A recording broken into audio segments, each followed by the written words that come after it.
Hello guys, आपका मेरे channel smart study में स्वागत है। आज हम क्लास 8th का हिंदी का वार्षिक परीक्षा अभ्यास पत्र 2025-26 जो अभी आया है उसको सॉल्व कर रहे हैं। तो आइए स्टार्ट करते हैं। 2.5 घंटे इसका समय होने वाला है और 60 अंकों का आपका जो क्वेश्चन पेपर है होने वाला है। तो यहाँ पे कुछ इंस्ट्रक्शंस दी गई हैं, आप उसे एक बार देख लीजिए। फिर हम क्वेश्चन टोटल जो आपके प्रश्न है वो 11 प्रश्न है जिन्हें हमें यहाँ पर सोल्व करना है। तो आइए स्टार्ट करते हैं। सबसे पहले यहाँ पर एक अपठित बोध दिया गया है, एक गद्यांश दिया गया है जो आपकी पिछली क्लास से रिलेटेड है। तो आइए इसे स्टार्ट करते हैं। थोड़ा सा बड़ा कर लेते हैं जिससे कि रीड करने में हमें आसानी हो जाए। देखो क्या कहा गया है। वीरता की अभिव्यक्ति अनेक प्रकार से होती है। लड़ना, मरना, खून बहाना, तोप तलवार के सामने न झुकना ही नहीं, कर्ण की भांति याचक को खाली हाथ न लौटाना, या बुद्ध की भांति ज्ञान व निर्वाण की खोज में संसारिक सुख त्याग देना भी वीरता है। देखो क्या कहा जा रहा है यहाँ पे, वीरता सिर्फ लड़ना मरना खून बहाना ही नहीं है। बुद्ध की तरह बुद्ध ने क्या किया था, निर्वाण की खोज में संसारिक सुख त्याग दिए थे, तो वो भी एक टाइप की वीरता है। वीरता तो भीतर से उपजी प्रेरणा है। वीरता देश काल के अनुसार संसार में जब भी प्रकट हुई है तब अपना एक नया रूप लेकर आई है और लोगों को चकित कर गई। वीर कारखानों में नहीं ढलते, न खेतों में उगाए जाते हैं, वे तो देवदार के वृक्ष के समान जीवन रूपी वन में स्वयं उगते हैं, बिना किसी के पानी दिए, बिना किसी के खाद डाले। तो यहाँ पे किसके वीरों की जो तुलना है वो देवदार के वृक्ष के समान हुई है। वीर का दिल सबका दिल और उनके विचार सबके विचार हो जाते हैं। जो वीर का दिल है, वीर के बारे में सब मतलब सबके लिए, सिर्फ अपने लिए नहीं सोचता है, वीर सबके लिए सोचता है और उनके विचार भी सबके लिए हो जाते हैं।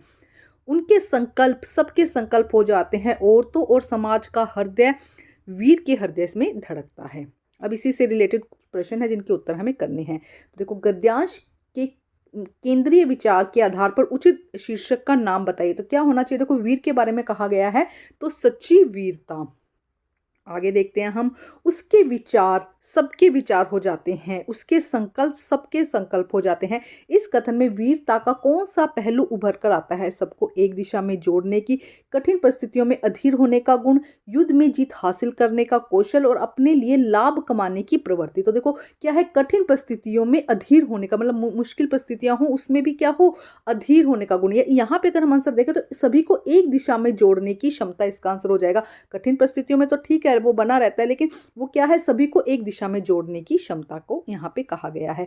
गद्यांश के अनुसार वीरता का वास्तविक स्रोत क्या है? प्रेरणा है। देखो यहाँ पे लिखा गया है वीरता का वास्तविक स्रोत क्या है? अंदर की प्रेरणा, उपजी वीरता तो भीतर से उपजी हुई प्रेरणा है। इसके लिए बाहर से कुछ नहीं देना पड़ता है। क्या है ये, अंदर जो प्रेरणा आती है उसी से वीरता क्या होती है। यहाँ पर वीरता जो है उसका वास्तविक स्रोत क्या है? भीतरी प्रेरणा। लेखक ने वीर को देवदार वृक्ष के समान क्यों बताया है? क्योंकि देखो यहाँ पे दिया गया है आंसर, अभी अच्छे से करवा दूंगी लेकिन पहले पैराग्राफ में से देखते हैं। देवदार वृक्ष के समान जीवन रूपी वन में स्वयं उगते हैं, मतलब अपनी जीवन की कठिनाइयों स्वयं वो जो वीर है वो स्वयं उगते हैं और बिना किसी को पानी दिए, बिना किसी के खाद डाले। मतलब कि कोई उन्हें प्रेरणा नहीं देता, कोई उन्हें अलग से मोटिवेशन नहीं देता, कोई अलग से काम नहीं कहता, उनके अंदर से भीतरी ये उपज होती है जिसकी वजह से वो वीर बनते हैं। तो क्या है आंसर, इनके आंसर देखते हैं हम। तो देखो क्या हो जाएगा इसका आंसर। गद्यांश के अनुसार वीरता का वास्तविक स्रोत क्या है? वीरता का वास्तविक स्रोत होना चाहिए था, तो वास्तविक स्रोत क्या है? साहस, धैर्य, मानवता की रक्षा में निहित न केवल शारीरिक बल बल्कि युद्ध में विजय। देखो थोड़ा सा इसमें मोल आ गया, वास्तविक मोल नहीं था जब मैंने सर्च किया था। तो यहाँ पे क्या आएगा, वास्तविक स्रोत क्या है? भीतरी प्रेरणा। तो आप इस तरह से लिखेंगे, भीतरी या आंतरिक, या इसको ज्यादा अच्छा शब्द हो जाएगा यहाँ पर आंतरिक प्रेरणा, कि अंदर से जो प्रेरणा आती है, जो मैंने आपको पैराग्राफ से बताया वो आंसर इसका सही हो जाएगा। उसके बाद में वीर को देवदार के वृक्ष से तुलना क्यों की गई है? क्योंकि देवदार का वृक्ष ऊंचा होता है, मजबूत होता है, प्रतिकूल परिस्थितियों में भी अडिग रहता है, मतलब कि हल्का आंधी तूफान से झुकता नहीं है, टूटता नहीं है। तो इसी तरह से वीर जो है वो भी प्रतिकूल परिस्थितियों में अडिग रहता है। उसी प्रकार सच्चा वीर भी संकट के समय अडिग रहता है। अब देखते हैं नेक्स्ट। अब हम प्रश्न नंबर 2 देखते हैं। काव्यांश दिया गया है, उसी से रिलेटेड प्रश्न है। तो पहले काव्यांश को रीड करते हैं। निर्माणों के पावन युग में हम चरित्र का निर्माण करना न भूलें, स्वार्थ साधना की आंधी में वसुधा का कल्याण न भूलें। देखो यहाँ पे थोड़ा समझा देती हूँ कि निर्माण के पावन युग, जब निर्माण हो रहा है तो हमें मनुष्य का चरित्र के बारे में नहीं भूलना चाहिए, स्वार्थ साधना के बीच में हमें धरती के कल्याण के बारे में नहीं भूलना चाहिए, शील, विनय, आदर्श, श्रेष्ठता तार बिना झंकार नहीं, शिक्षा क्या स्वर साध सकेगी है नैतिक आधार नहीं। क्या शिक्षा क्या है सब स्वर को साध सकेगी, तो यह क्या नैतिक आधार नहीं है। कीर्ति कुमुदी की गरिमा में संस्कृत का कीर्ति मतलब जो अपने यश और तारीफों में हमें संस्कृति का सम्मान नहीं भूलना चाहिए। निर्माणों के पावन युग में हम अपना चरित्र न भूलें। आविष्कारों की कृतियों में यदि मानव का प्यार नहीं है, अगर आविष्कार तो नए नए हो रहे लेकिन मानव मानव से प्यार नहीं कर रहा, सृजनहीन विज्ञान व्यर्थ है, विज्ञान भी व्यर्थ है अगर प्राणी का उपकार नहीं है। यदि हम किसी इंसान की उसको बारे में हम समझते नहीं हैं, भौतिकता के उत्थानों में भौतिकता भौतिक सुख जो है उनके बारे में अगर हम जीवन के बारे में न उत्थान के बारे में न भूले, निर्माणों के पावन युग में हम चरित्र का निर्माण न भूलें। तो देखो अच्छा है कि पैराग्राफ अच्छा दिया गया है काव्याश। अब इससे क्वेश्चन क्या है, निम्नलिखित में से किसके बिना शिक्षा व्यर्थ है। तो नैतिकता के बिना क्या है, यहाँ पे देखो लिखा गया पैराग्राफ में से, यह एकदम आपको कहीं दूर जाने की जरूरत नहीं। देखो यहाँ पे लिखा गया है शिक्षा क्या स्वर साधेगी या नैतिक आधार नहीं। अगर हमारे पास में नैतिकता नहीं है, दूसरों से बात करने की तमीज नहीं है, हम सभ्य नहीं है, तो शिक्षा भी क्या है व्यर्थ है। तो यहाँ पे क्या आ जाएगा नैतिकता। नेक्स्ट देखो क्या कहा गया, काव्यांश के अनुसार विज्ञान और आविष्कार तभी सार्थक माने जाएंगे जब वे मानवता और उपकार को बढ़ाएंगे। मतलब नई तकनीकी को, राष्ट्र के विश्व स्तर को, ये सब भी जरूरी है, धन और असुविधा को बढ़ाएंगे, लेकिन उसके साथ में मानव के लिए हम जो भी आविष्कार करते हैं मानव के सुख के लिए तो होना चाहिए। मानवता और उपकार को बढ़ाएंगे। तो इसका कौन सा आंसर हो जाएगा, सेकंड आंसर इसका यहाँ पे सही हो जाएगा, सेकेंड आंसर। उसके बाद नेक्स्ट देखते हैं क्या कहा गया, काव्यांश में किस बात को न भूलने की सलाह दी गई है, कोई एक सलाह बताओ। तो देखो बहुत सारी बातें हैं, किस बात को नहीं भूलना है हमको, हम यहीं से देखते हैं।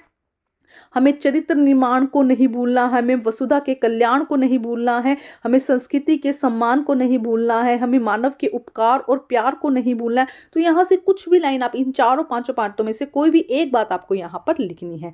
उसके बाद नेक्स्ट क्वेश्चन देखो क्या कहा गया है, काव्यांश में कवि भौतिक प्रगति के किन मूल्यों को बनाए रखने की प्रेरणा देता है। भौतिक मूल्यों में क्या कहा गया है यहाँ पे कि मानवता और उपकार, क्या कहा गया है देखो, मानवता का उपकार, चरित्र निर्माण, प्राणी का उपकार, ये सब बातें हमको बनाए रखनी है भौतिकता के साथ में। मतलब ये देखो यहाँ पे यहाँ से आंसर देख सकते हो कि हमें क्या करना है, मानवता का उपकार, मानवता और उपकार को बनाए रखना है।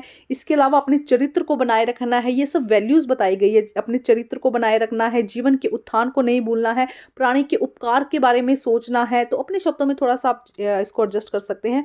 तो ये आंसर, अगर इस आंसर में दिक्कत हो तो मुझे कमेंट करिएगा, मैं प्रॉपर इसका आंसर आपको लिखवा दूंगी। उसके बाद नेक्स्ट देखते हैं, नेक्स्ट देखो क्या कहा गया है। अब हमारा व्याकरण खंड ख शुरू हो रहा है, 10 नंबर का है। देखो क्या कहा गया है, स्तंभ क और ख में मिलान करना है। बिलवासी जी ने झाऊलाल को 250 रुपए दिए। तो देखो यहाँ पे हमें क्या बताना है, झाऊलाल एक स्पेशल व्यक्ति के बारे में बताया गया है ना, तो इसे हम क्या कहेंगे, सर्वनाम कहेंगे। उत्तम झाऊलाल यहाँ पे क्या हो जाएगा, उत्तम पुरुषवाचक हो जाएगा। झाऊलाल यहाँ पे क्या हो जाएगा, उत्तम पुरुष वाचक हो जाएगा। उसके बाद में बस तो फर्स्ट क्लास है जी। तो बस यहाँ पे फर्स्ट मतलब कि नंबर दिया गया है, तो ये क्या हो जाएगा, संख्यावाचक है। बस यहाँ पे क्या है, संख्यावाचक है। परंतु मैं उसे बदलू काका कहता था। तो देखो मैं मतलब कर्म कारक है ना, खुद के बारे में बात कर रहा है, ये यही आगे काम करेगा ना, तो यहाँ पे क्या हो जाएगा, कर्म कारक। परंतु मैं उसे बदलू काका कहता था। तो आंसर आपको समझ में आ गए होंगे।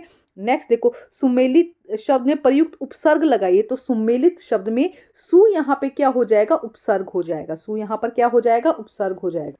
तो सबसे पहले देखते हैं सुमेलित शब्द में प्रयुक्त उपसर्ग कौन सा है, तो सु हो जाएगा। सु यहाँ पर उपसर्ग है। दार प्रत्यय का प्रयोग करके, प्रत्यय हमेशा शब्द के पीछे लगता है, तो जैसे दुकानदार, दुकानदार, ठीक है, प्रत्यय करके में बताना है।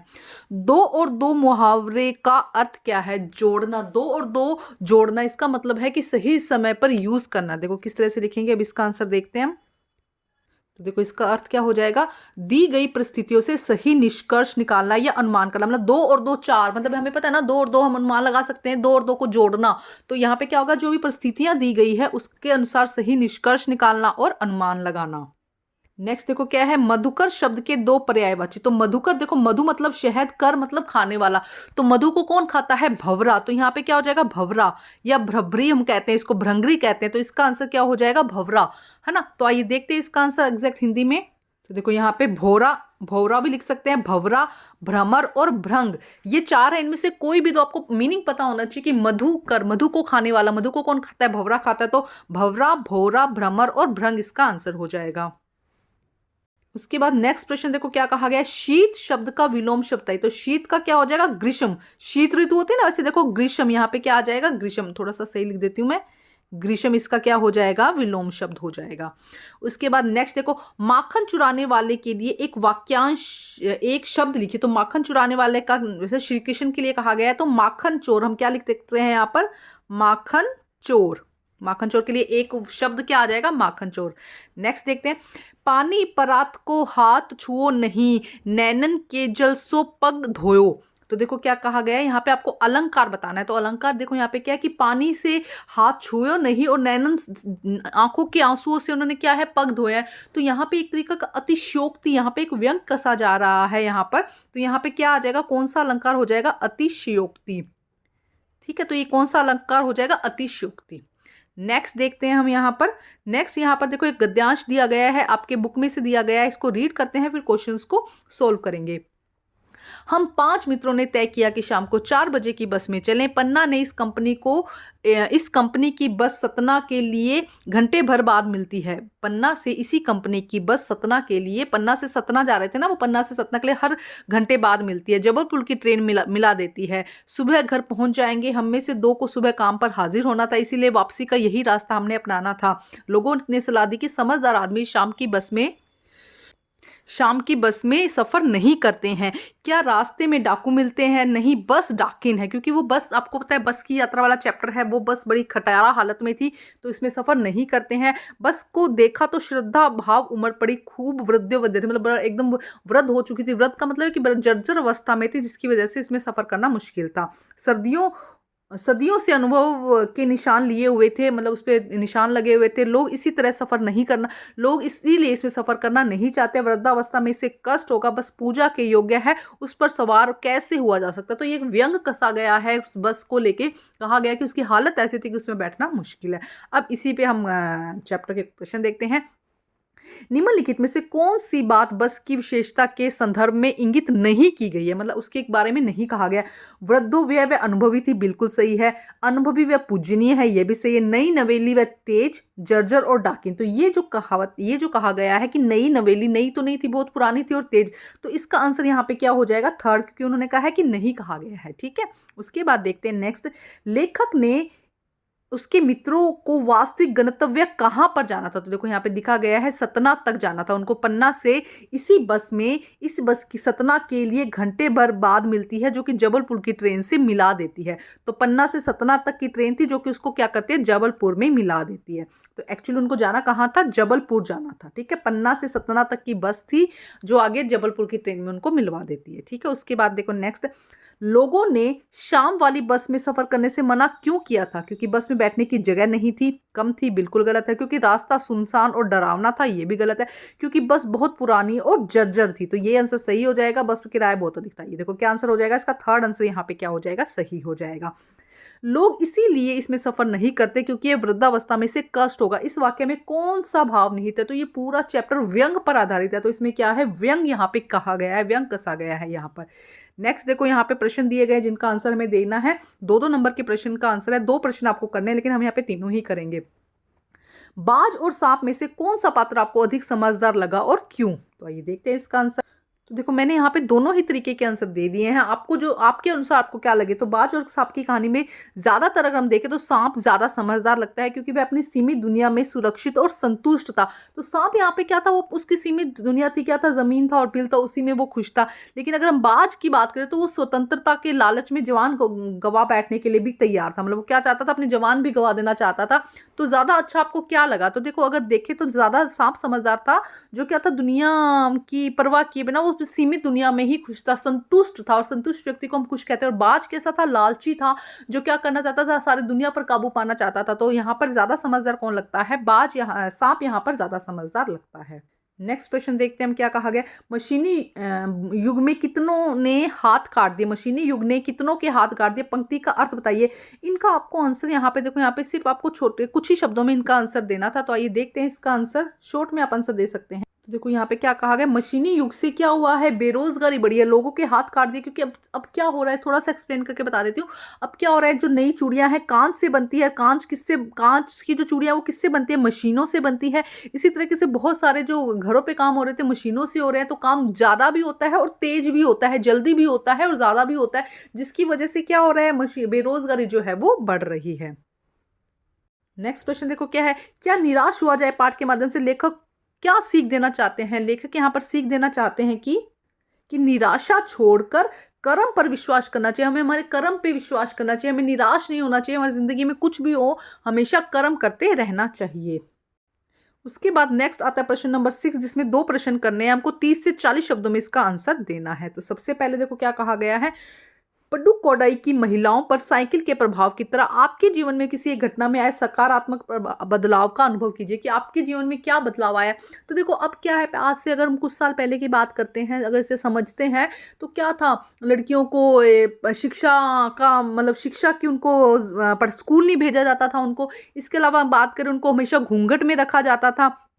तो अब अगर हम हमारे जीवन में बात करते हैं, घूंघट में रखा जाता था या उनको कहीं कोई जिम्मेवारी वाला काम नहीं दिया जाता, घर के कामों के लिए उनको फोर्स किया जाता था कि आप घर के काम करो, है ना, ये सब बातें कही गई थी। लेकिन अब हमारे जीवन में या आप लोगों के जीवन में क्या बदलाव है, आपको शिक्षा का पूरा महत्व दिया जा रहा है, आपको कपड़े पहनने पे कोई रोक टोक नहीं है, आप जिस तरीके के चाहे कपड़े पहन सकते हैं, आप घर के अलावा बाहर के भी काम कर सकते हैं। तो इस तरीके का आप आंसर यहाँ पर लिख सकते थे। उसके बाद नेक्स्ट देखते हैं क्या कहा गया है, बिलवासी मिश्र जी ने जिस प्रकार झाऊ लाला के पैसों का प्रबंध किया, क्या आपके विचार में सही था या गलत, कारण से बताइए। तो देखो बिलवासी जी को पैसे चाहिए थे, हालांकि उन्होंने झूठ बोलकर पूरी कहानी सी बनाकर एक जो लोटा था, आपको स्टोरी पूरी पता ही होगी कि एक लोटे को उन्होंने बता दिया था कि ये अकबर का लोटा है और इस तरह से पैसे कमाए थे। तो हालांकि ये गलत था, लेकिन एक तरीके से उन्होंने पैसों का जुगाड़ कर लिया था। तो हम इसे सही भी आप चाहो तो कि झूठ इस कहानी में इस तरह से ऐड कर दो कि इसने झूठ बोला, तो मुझे बिल्कुल सही नहीं लगा, मेरे मत से सही नहीं है। लेकिन हाँ, आप उन्होंने कहीं ना कहीं से पैसों का अरेंजमेंट कर लिया था, तो आप इसे सही भी लिख सकते हैं, क्योंकि ऐसे विचारों में, ऐसे क्वेश्चन में आपको अपने विचार देने होते हैं, तो गलत नहीं कर सकते ऐसे एग्जाम में। अगर ऐसे क्वेश्चन आता है तो आपके टीचर, हाइड्रोजन और ऑक्सीजन को अपना पूर्वज किसने कहा है, और अपने पक्ष में उत्तर दीजिए। तो हाइड्रोजन और ऑक्सीजन से क्या बनता है, H2O से वाटर बनता है, पानी की एक बूंद बनती है। तो पानी की एक बूंद ने उन्हें हाइड्रोजन और ऑक्सीजन को क्या कहा है, अपना एक हाइड्रोजन और ऑक्सीजन ने अपना पूर्वज कहा है। तीनों आंसर साथ में ही देखते हैं। देखो पहले, महिलाओं पर सांस्कृतिक प्रभाव उनके पहनावे, व्यवहार और सोच में दिखाई देता है, जो समाज को दिशा देता है। तो देखो पहनावे में भी, व्यवहार में भी और सोच में भी धीरे धीरे फर्क पड़ रहा है। जो इसमें आप शिक्षा का दिखा सकते हैं कि हमारे पूर्व शिक्षा स्कूल नहीं जाती थी फीमेल्स, इस तरीके का कुछ भी आप आंसर लिख सकते हैं। उसके बाद बिलवासी का धन का सही प्रयोग था क्योंकि उसने आवश्यकता से अपने मित्र की सहायता की थी। और उसके बाद हाइड्रोजन वाला, ऑक्सीजन व हाइड्रोजन के बीच रासायनिक क्रिया होने से, दोनों का संयोग होने से पानी की बूंद का जन्म हुआ है। इसी वजह से बूंद ने इन दोनों को, पानी की बूंद लिख सकते हैं, पानी की बूंद ने इन्हें अपना पूर्वज कहा है। नेक्स्ट देखते हैं, पक्षी और बादल से रिलेटेड है। पक्षी और बादल ये भगवान के डाकिए हैं जो एक महादेश से दूसरे महादेश को जाते हैं। हम तो समझ नहीं पाते मगर उनकी लाई चिट्ठियां पेड़ पौधे पानी और पहाड़ बांचते। तो इस अच्छे से समझ में आ गया होगा रीडिंग करने से। इसके प्रश्न देखते हैं, एक महादेश से दूसरे महादेश को जाते हैं, इसका वाक्यांश के अनुसार इस पंक्ति किस पर लागू होती है। तो पक्षी और बादल पर। उनके लिए क्या है, कुछ भी बाउंड्री नहीं है ना, जैसे पेड़ पौधे नहीं हो सकते, पहाड़ और मनुष्य और पेड़ ये नहीं हो सकते। तो पक्षी और बादल क्या है, एक महादेश से दूसरे महादेश को जाते हैं। चिट्ठियां शब्द कविता में किसका प्रतीक है। तो चिट्ठियां शब्द यहाँ पर प्राकृतिक संदेशों का, क्या हो जाएगा यहाँ पे, प्राकृतिक संदेशों का। आंसर क्या हो जाएगा, प्राकृतिक संदेशों का। मगर उनकी लाई चिट्ठियां पेड़ पौधे पानी और पहाड़ बांचते हैं। बांचते हैं का अर्थ यहाँ पर क्या है, वे अपने आचरण में समानता का भाव जीते हैं। वे चिट्ठियों को ध्यान से पढ़ते हैं और उन्हें समझते हैं। वे पक्षी और बादलों के परस्पर संवाद करते हैं।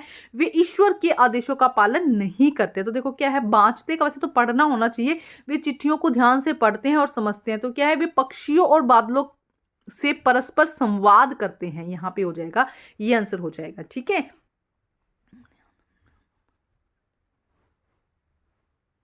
तो इसका आंसर यहाँ पे क्या हो जाएगा, वे अपने आचरण में समानता के भाव को जीते। ये आंसर यहाँ पे सही हो जाएगा। देखो बाकी थोड़ा ध्यान से इसको डीपली पढ़ना पड़ेगा, तब यहाँ पे क्या है, वे अपने आचरण से समानता के भाव को जीते हैं।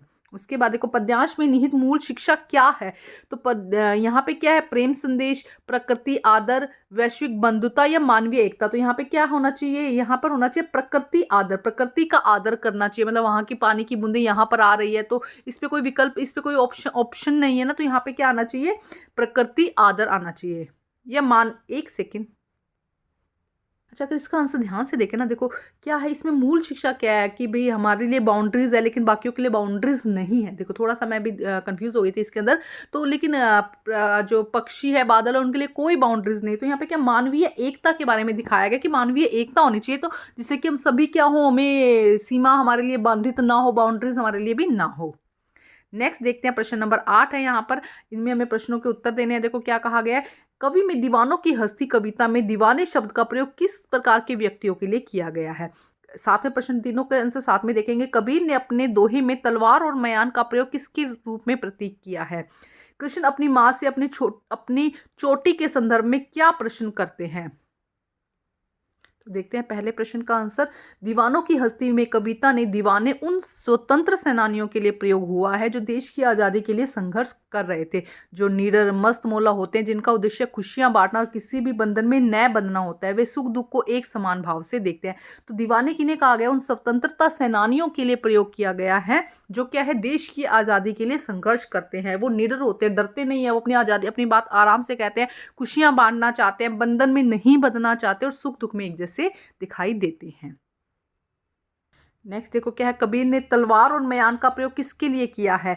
तो कबीर ने तलवार को सत्य और ज्ञान का प्रतीक और म्यान को संयम और धैर्य का प्रतीक कहा है। किसको, तलवार को सत्य का और ज्ञान का प्रतीक और म्यान को संयम और धैर्य का प्रतीक कहा है, क्योंकि जब तक क्या है हम किसी बात को सत्य के साथ में, सत्य तो हमें पता है लेकिन हम संयम के साथ में कहेंगे तभी हमारी बात की क्या होगी, वैल्यू होगी। उसके बाद कृष्ण सोच रहे थे चोटी के बारे में, क्या बात कही थी कि उनकी चोटी बलराम भैया की चोटी की जितनी कब लंबी और मोटी होगी और वह नागिन की तरह लहराएगी। तो वो यही सोच रहे थे कि उनकी भी चोटी कब लंबी होगी और नागिन की तरह लहराएगी। उसके बाद नेक्स्ट देखते हैं क्या कहा गया है। यहाँ पे 30 से 40 शब्दों में आंसर देना है। 3 नंबर का है, 2 क्वेश्चन करने हैं। मनुष्य के आचरण में कौन कौन से दोष हैं जो दूसरों को उनका विरोधी बना देते हैं। कबीर के दोहों के हिसाब से हमें आंसर देना है। सेकंड प्रश्न देखते हैं, कृष्ण और सुदामा की सहायता गुप्त रूप से करने का क्या कारण था। कृष्ण द्वारा सुदामा की सहायता, कृष्ण ने क्या किया था, छुप कर जो है सुदामा की हेल्प की थी, उसका क्या रहस्य होगा, उसके बारे में विचार करना है। यशोदा ने कृष्ण की शिकायत करते समय गोपी से उन्हें अनोखा पुत क्यों कहते हैं। जब जो गोपियां हैं वो कृष्ण की शिकायत करती है यशोदा से, तो यशोदा ने उन्हें अपना अनोखा पुत क्यों कहा है, इसके बारे में बात करनी है। तो देखो यहाँ पे पहले, मनुष्य के आचरण में अहंकार, क्रोध, ईर्ष्या, लोभ जैसे दोष उसे दूसरों से विरोधी बना देते हैं। ये अवगुण आपसी प्रेम, सहानुभूति और सहयोग को नष्ट कर देते हैं। तो कौन से ऐसे गुण हैं जो दूसरों का विरोधी बना देते हैं। अहंकार, क्रोध, ईर्ष्या और लोभ, ये 4 ऐसे गुण हैं, अगर ये किसी मनुष्य में आते हैं तो उसके आसपास के लोग उसके विरोधी बन जाते हैं। क्यों सहायता करना मतलब गुप्त की थी। कृष्ण सच्ची मित्रता को दिखावे का साधन नहीं बनाना चाहते। वो सच्ची मित्रता को ये नहीं समझते कि भी दिखावा करना चाहिए। वे सुदामा को आत्म सम्मान की रक्षा भी करना चाहते थे, इसीलिए उन्होंने उनकी जो सुदामा थे उनकी आत्म सम्मान की रक्षा भी करना चाहते थे और उनकी सहायता भी करना चाहते थे, इसीलिए उन्होंने उनकी सहायता कैसे करी थी, गुप्त तरीके से, मतलब छुप कर करी थी। यशोदा ने कृष्ण की शिकायत करते समय उन्हें अनूठा पुत्र क्यों कहती है। गोपी कृष्ण को अनूठा पुत्र इसलिए कहते हैं क्योंकि वह अत्यंत शरारती, चतुर और सामान्य बालकों के अलग स्वभाव था। उनकी हरकतें सबको चकित कर देती। अनूठा मतलब कि अनोखा, अनूठा का मतलब यहाँ पे अनोखा है। तो क्योंकि वो बहुत शरारती थे, चतुर थे, चालाक थे, सामान्य बालकों से थोड़ा अलग थे उनकी हरकतें, इसीलिए यशोदा ने कृष्ण को अनूठा पुत्र कहा। उसके बाद खंड घ आता है, रचनात्मक, 12 अंक का है। तो यहाँ पे हमें एक देखो, हम देखते हैं कि क्या दिया गया है। एक प्रश्न दिया गया है, आप सौम्य या सौम्य है, आपके मोहल्ले में सड़क के दोनों ओर स्ट्रीट लाइनें कई दिनों से खराब है, जिससे शाम के समय अंधेरा रहता है, दुर्घटनाओं का खतरा बढ़ जाता है। नगर निगम अधिकारी को स्ट्रीट लाइट ठीक करवाने के लिए पत्र लिखना है। ठीक है। दूसरा, इसके अथवा में दोनों में से कोई एक करना है। आप अदिति या आदित्य हैं, आप अपने सखी या मित्र को विद्यालय की वाद विवाद प्रतियोगिता में प्रथम स्थान प्राप्त हुआ है, उन्हें बधाई देने के लिए और मेहनत जारी रखने की प्रेरणा देते हुए एक पत्र लिखे। तो दोनों को हम साथ में करते हैं। एक को बधाई पत्र लिखना है और एक को सड़क की जो लाइट्स है वो खराब है उसके बारे में नगर निगम को पत्र लिखना है। तो देखते हैं, सबसे पहले हम यहाँ पे दिनांक लिखेंगे, सेवा में लिखेंगे, उसके बाद में नगर निगम अधिकारी, उस तरीके से हम लिख देंगे। उसके बाद देखो क्या लिखना है यहाँ पर, जैसे जहाँ का भी आपका एरिया है ना, वो एरिया आप डाल देंगे, रमेश नगर, कीर्ति नगर, है ना, इस तरह से कोई भी जहाँ का एरिया वहाँ का डाल देना। उसके बाद में विषय, स्ट्रीट लाइट ठीक कराने हेतु प्रार्थना पत्र। महोदय, सभी ने निवेदन है कि हमारे मोहल्ले की सड़क की दोनों ओर की स्ट्रीट लाइट पिछले कई दिनों से खराब है, समय से अंधेरा हो जाता है जिससे दुर्घटना होने के जो चांसेस, शाम के समय अंधेरा हो जाता है, दुर्घटना और असामाजिक गतिविधियों का खतरा बढ़ जाता है। अतः आपसे अनुरोध है कि शीघ्र ही स्ट्रीट लाइटों को ठीक कराने की कृपा करें। सब कुछ जो क्वेश्चन में दिया गया था वहीं से ही लिखा गया, आपको ज़्यादा लिखने की जरूरत नहीं है, बस ऊपर वाला आप याद कर लीजिएगा। विषय आपको लिखना होगा, उसके बाद में भवदीय और अपना नाम जो यहाँ पे दिया गया था सौम्य या सौम्या जो नाम दिया गया था वो आपको यहाँ पर लिखना होगा। नेक्स्ट देखते हैं। नेक्स्ट देखो, बधाई था, बधाई पत्र लिखना था। तो प्रिय मित्र, यह जानकर अत्यंत प्रसन्नता हुई कि तुम्हारे विद्यालय की वाद विवाद प्रतियोगिता में तुमने प्रथम स्थान प्राप्त किया। यह तुम्हारी कड़ी मेहनत, आत्मविश्वास और लगन का ही परिणाम है। मुझे पूर्ण विश्वास है कि तुम भविष्य में भी इसी तरीके का सफलता प्राप्त करोगे। मेरी ओर से हार्दिक शुभकामनाएं, हार्दिक बधाई और शुभकामनाएं हैं। तुम्हारा मित्र आदित्य या आदित्य, जो भी नाम दिया गया है वो आपको लिखना है। तो बहुत ही आसान है, सारे शब्द आपको अपने उसी में से ले लेने हैं। अब देखते हैं नेक्स्ट प्रश्न। अब हम यहाँ पे देखते हैं प्रश्न नंबर 11, लास्ट प्रश्न है। यहाँ पर आपको मेरे चैनल पर सभी सब्जेक्ट के और सभी क्लासेस के सैंपल पेपर मिल जाएंगे। आप वहां से अच्छी से तैयारी करके अपने अच्छे अच्छे नंबर ला सकते हैं। तो देखते हैं यहाँ पर क्या कहा गया। सच्ची मित्रता का महत्व, 80 से 100 शब्दों के बीच में एक अनुच्छेद लिखना है। सच्ची मित्रता का महत्व, मेरी यादगार रेल यात्रा, त्योहारों का देश भारत। इन तीनों में से किसी एक पर, 6 नंबर का है, इन तीनों में से किसी एक पर आपको अनुच्छेद लिखना है। हम तीनों अनुच्छेद साथ में ही देखते हैं। इसी तरीके के अनुच्छेद आपके एग्जाम में भी आएंगे, तो आप इसी तरीके के क्वेश्चन करिएगा। आप एक स्क्रीनशॉट लेना चाहें तो स्क्रीनशॉट भी ले सकते हैं। सच्ची मित्रता का महत्व, सच्ची मित्रता का जीवन में सबसे अनमोल संबंध है। सच्चा मित्र वही होता है जो सुख दुख में हमारे साथ खड़ा रहता है। वह हमारी अच्छाइयों के साथ साथ हमारी कमियों को भी स्वीकार करता है, हमें सही मार्ग दिखाता है। कठिन समय में सच्चा मित्र हमें निराश नहीं होने देता, बल्कि साहस और आत्मविश्वास प्रदान करता है। आज के स्वार्थी युग में सच्ची मित्रता मिलना बहुत कठिन है, परंतु यदि मिल जाए तो जीवन सरल और सुखमय बन जाता है। इसीलिए हमें सच्ची मित्रता का हमेशा सम्मान करना चाहिए। तो बहुत अच्छा, आप इसी तरीके का कुछ भी लिख सकते थे। उसके बाद मेरी रेल यात्रा, मेरी सबसे यादगार रेल यात्रा गर्मी की छुट्टियों में नानी के घर जाते हुए समय है। यह मेरी पहली लंबी रेल यात्रा थी। ट्रेन में बैठते ही नई जगहों को देखने का उत्साह था। रास्ते में खेत, नदियां, पहाड़, छोटे छोटे स्टेशन देखकर बहुत ही आनंद आया। सह यात्रियों से बातचीत हुई, इस तरह के अनुभव मिले। जब ट्रेन गंतव्य पर पहुंची तो मन खुशी से भर गया। मेरी यात्रा मेरे जीवन की एक सुंदर स्मृति बन गई, जिसे मैं कभी भूल नहीं सकता या कभी भूल नहीं सकती। उसके बाद मेरा देश त्योहारों का देश ना, देखो इसमें क्या कहा गया है। भारत को त्योहारों का देश कहा जाता है क्योंकि यहाँ वर्ष भर अनेक त्योहार मनाए जाते हैं। दिवाली, होली, ईद, क्रिसमस, गुरु पर्व, पोंगल जैसे देश की सांस्कृतिक विविधता को दर्शाते हैं। ये त्योहार हमारे आपसी प्रेम, भाईचारे, एकता का संदेश देते हैं। त्योहारों के समय लोग मिलजुल कर खुशियां मनाते हैं, आपसी मतभेद को भूल जाते हैं। और भारत के त्योहार न केवल धार्मिक महत्व रखते हैं, बल्कि समाज को जोड़ने और सांस्कृतिक परंपराओं के जीवन को जीवित रखने का भी कार्य करते हैं। तो हमारा सैंपल पेपर कंप्लीट होता है। सभी सब्जेक्ट के सैंपल पेपर आपको मेरे चैनल पर मिल जाएंगे। वीडियो को शेयर कीजिए, लाइक कीजिए। Thank you guys. और कुछ क्वेश्चन है तो जरूर कमेंट में पूछिएगा।